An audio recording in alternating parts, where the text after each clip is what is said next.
All right, welcome back in. 1620 The Zone on the app, on TV, wherever you can get us, because you're about to get a good conversation with Sam McKewon of the World-Herald, who joins us now. Good morning, Sam. What's going on, guys? It's bye week. Yeah. The weather is nice. It's college basketball weather in the morning, college football weather in the afternoon. I can't complain.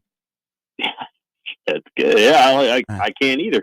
Hey, Ken, most people that you're going to talk to this week on the radio want to talk about Nebraska the first thing out of the box. I want to ask you a question about Purdue, because I was just looking at their remaining schedule. They still have Ohio State, Oregon, Penn State, Indiana, Illinois. They are having decommits. Ryan Walters is in trouble. They just got blasted in Madison. Is Purdue football in a world of hurt more than you could have imagined right now? Short term, yeah, for sure. And they're going to have an opportunity to decide whether they want Ryan Walters to remain the coach there or not. And if they go 1-11, they probably have a good reason to move forward, move on. And long term, it may not be the worst thing. I think in some ways, long term is, the worst thing is they find a way to win 4 this year, and they let him coach a couple more years, and it doesn't really turn around, and then you're 4 years in the tank. And it could be a 2-year deal there. It could be. I don't think it's going to be a 1-year deal at UCLA, but it's probably not going to be.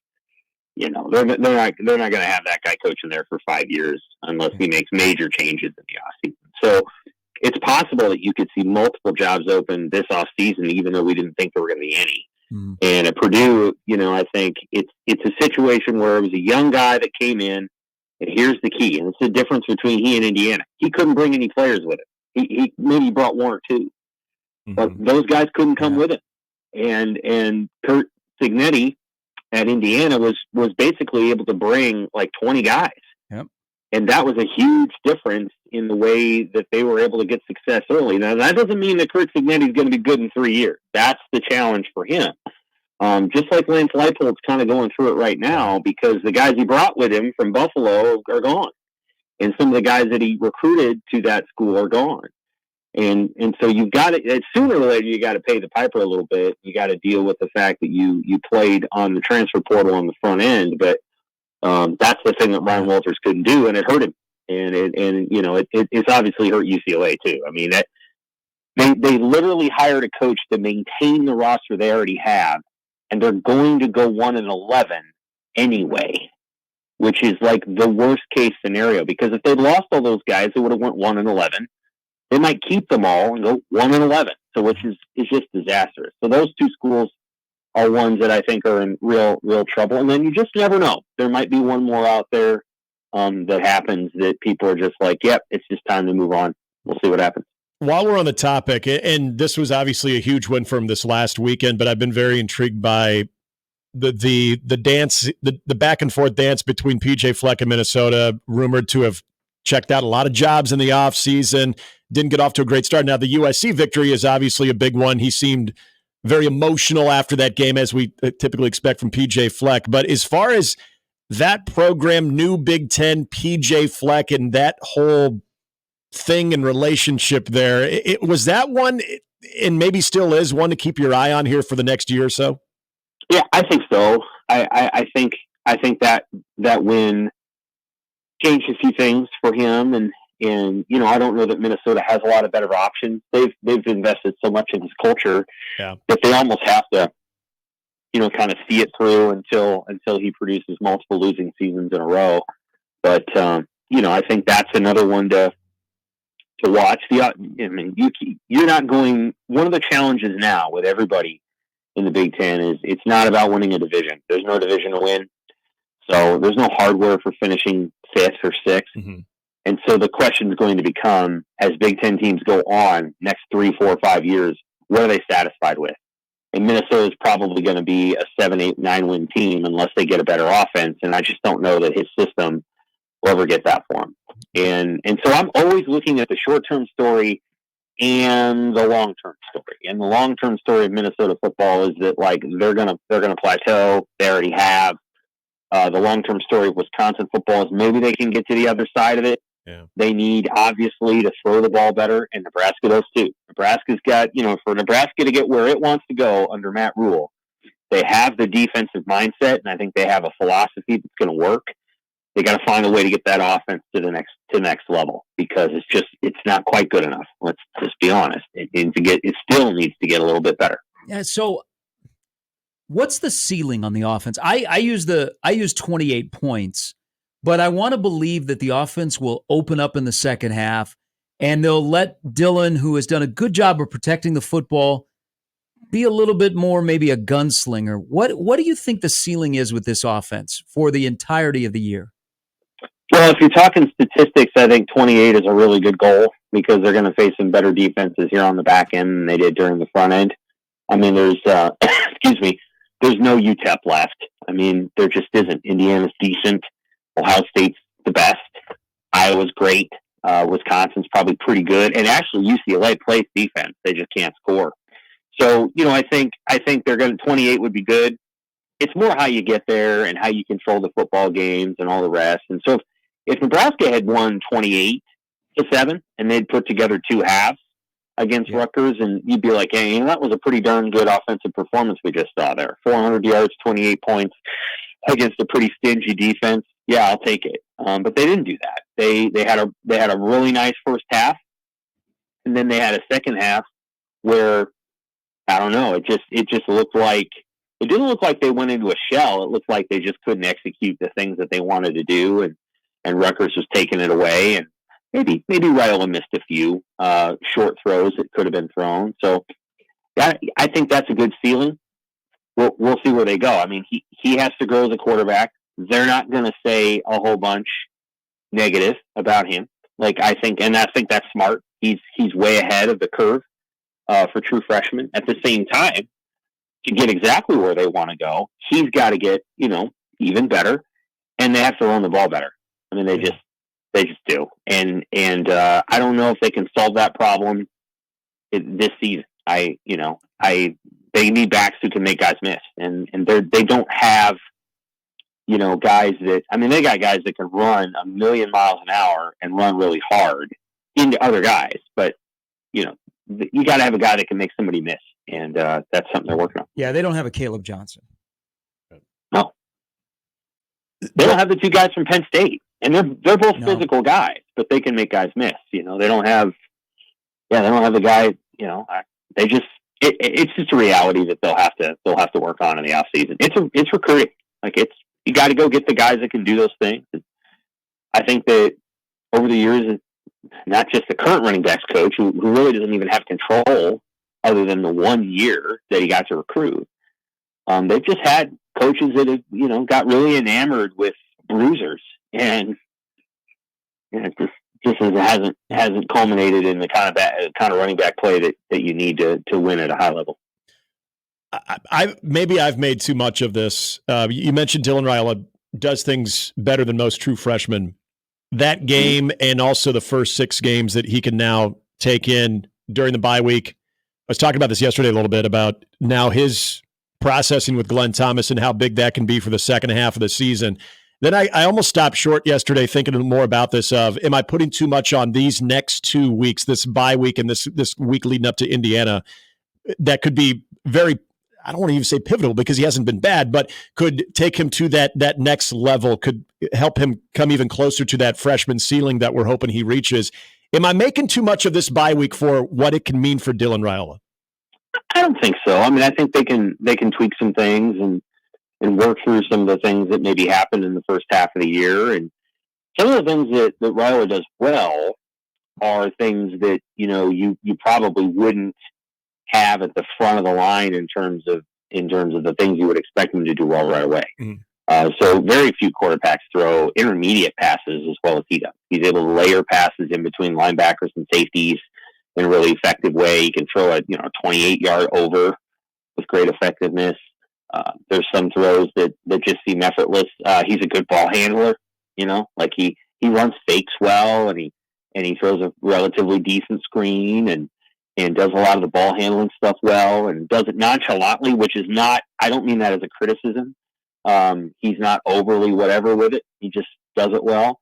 I think the things that he can continue to work on are actually the deep ball. I think it's got to get a little further, it's got to be slightly more accurate. He's got to throw it out there a little bit more and not just kind of throw for the defensive pass interference. And then, this is something that all young quarterbacks, and even in the NFL, when you have that guy coming across the formation, usually it's a slot receiver or a tight end, they're coming across it in the flat. You got to throw that ball right away. Mm-hmm. The most open that guy's ever going to be is the minute you come off that fake and you throw him open by a yard. Like if you let that play run out, then the guy's covered because he's gone all the way to the sideline. And all of a sudden, the sideline is another defender. So when Bonner's coming across that formation there, he was open like right away, and that would have probably been a first down. But you got to throw it right away. And sometimes he's looking, Dylan's looking deep to short, and that route's not going to be there if he runs 5 more yards. He runs out of real estate, and that's something he can work on. I assume they're talking about that, but he's been really good. So there's just not that much to criticize. You could argue that he's been the MVP of the offense, and I think you'd be in the right spot. Yeah, and I'm not taking DR15 off the field. So let's combine the last 2 questions with something that came up yesterday, and you asked, and then you wrote about it, and I'm in full agreement with you about Harburg and his role. And Rule said, needs to play more. But it's not that easy, Sam, because I don't – people say, well, get him a package. Well, when he's been on the field and it's not, game is not in doubt, 15 is still on the field. What do you think they will try and incorporate his dynamic to maybe spark a running game or give the defense something else? How do you think the response by Rule yesterday will actually lead to something in the last 6 weeks?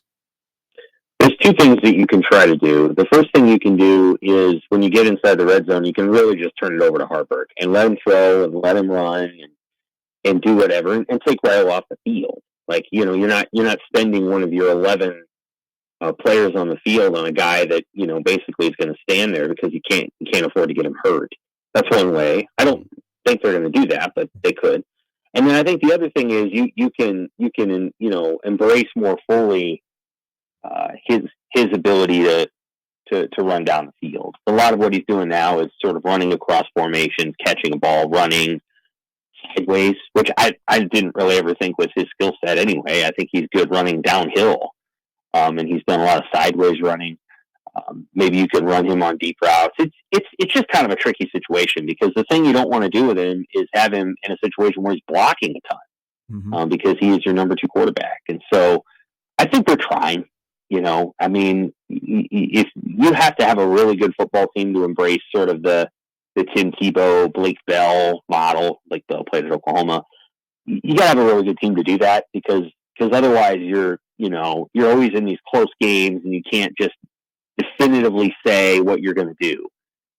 So I think they're doing the best they can. I thought the comment that Rule made about Fedoni was notable. I know that Rule thinks a lot of Fedoni, and Fedoni has not gotten, the most opportunities this season. It did look like on Saturday they tried to incorporate him early. Yeah, I agree with you. And I think that's just something to watch, is that I think there's a feeling of we got to get Thomas Fedoni the ball, and not just because Thomas is a good player, but because you got to work the middle of the field, and you've got to take some of the attention off of Nayor and Banks. Like those guys need the ball too, and safeties and whatever need to have a little bit of attention off them. So there's a lot of different things that I think they're working through as an offense. I'm not sure it's a finished product. It may not get to that point. They just got to be a little bit better. Again, we're in the middle of like what looks like a 7-5 or 8-4 team. Yeah. That's going to be a major success and a major hit around here. You're always thinking about what is it going to look like in a year? What is it going to look like in 2 years? That's what coaches do all the time. Like, yes, we care about this moment. What is it going to look like here? What is it going to look like here? How are we going to get to where we want to go at Purdue? And part of an AD's job is to assess that from one step back. At Purdue, for example, how do you get where you want to go? What does it look like you can? So Nebraska's always got to be thinking about the next step after this step, and that next step is to figure out everything that needs to be solved on the offense. Sam, I don't think anybody yesterday expected to hear any staff changes. I'm going with this with special teams, but with Again, with the bye week and things that you're doing the self-evaluation, I mentioned this yesterday. It just seems like it's going to be every coach all hands on deck with this going forward. If I'm to set a second half realistic expectation for special teams, what does that look like? Again, realistically, not all of a sudden they become elite, but maybe the better question is, where do they need to be where they can get to what you said, 7, 8 wins, and that is not an area that is completely holding you back? Yeah, I think no more block kicks. Maybe you miss field goals, maybe you don't have great punts, but there's no more block kicks. You're able to avoid those. That would be helpful. Finding a way to just juice the return game a little bit would be good. Finding a way to get a couple of punt and kickoff returns that blow a game open would be good. And then preventing any long kickoff returns, which is still out there. Like I still feel like this kickoff coverage unit has a mistake to make. That sounds maybe ominous, but I just feel like one could still get broken, and you have to go a whole season without giving one of those up. Those are absolute killers. So those are probably the areas. Raiola can do whatever he wants to do for sure. I just don't know if you're going to have a special teams coordinator, switching that role around a lot just doesn't seem to make a lot of sense. Like, it's not like the offense, and it's not like the defense. There are certain elements of special teams that you really can't control. They could have gone out and got a better long snapper or short snapper or whatever. They can't control Tristan Alvano's injury, and you can go out and get 9 kickers, and you just don't know. Yeah. You don't know. And you have to know the right people. Iowa knows the right people when it comes to punting. Nebraska tried to go to Australia for a punter, didn't go so well. So, it's a challenging role. The teams that are really good at it find the right skill players in order to fill it, and then they have a really good culture of special teams. Mm-hmm. I think Nebraska can continue to work on that. But to me, I've always thought the special teams goes right back to the head coach. And you can say, "Wow, it's Jovan DeWitt's problem," or the guy that wasn't supposed to be coaching but was problem, or Bill Bush, and that's all fine. You can certainly do that with special teams, but I think Ed's always a trusted lieutenant there. And if this is coming down to, well, he's just not running the right schemes, then I don't know. Then the head coach needs to take a long look at it. Yep. I've always been a believer that the head coach should be sort of overseeing that role, and then you use your 10th coaching role to do something else. Like, maybe they help with special teams, but Ed's always coached a lot of positions too. So but now you have unlimited coaches. If he's not the coordinator or whatever, that is what it is. But I don't think he's doing like a horrible job, and I'm not saying that because I'm whatever with Nebraska. I've always felt that way. I would tell you that, like, the offense needs to continue to get better, and the play caller designs some really cool plays and calls really cool plays, that they have to continue to have an operation that's crisp and tough and runs the ball. And so, like, I'd put more on that guy than the special teams coordinator, and I think Tony White's doing a really good job. Tony White's doing a really good job with Matt Rule and now John Butler. That's a really good trio of minds there, and Tony White is flexible enough to take ideas from other people, and I think it's going to work well in the last half of the year. They're going to have a really good pass defense, as it turns out. Yep, and I think Matt Rule post Illinois has challenged Tony White and John Butler to get everybody together for the greater good. Not that they were separated, but they got a lot of they got a lot of good minds in that defensive room. Yep. Sure. Sam, enjoy the bye week. Appreciate it as always. All right, take care.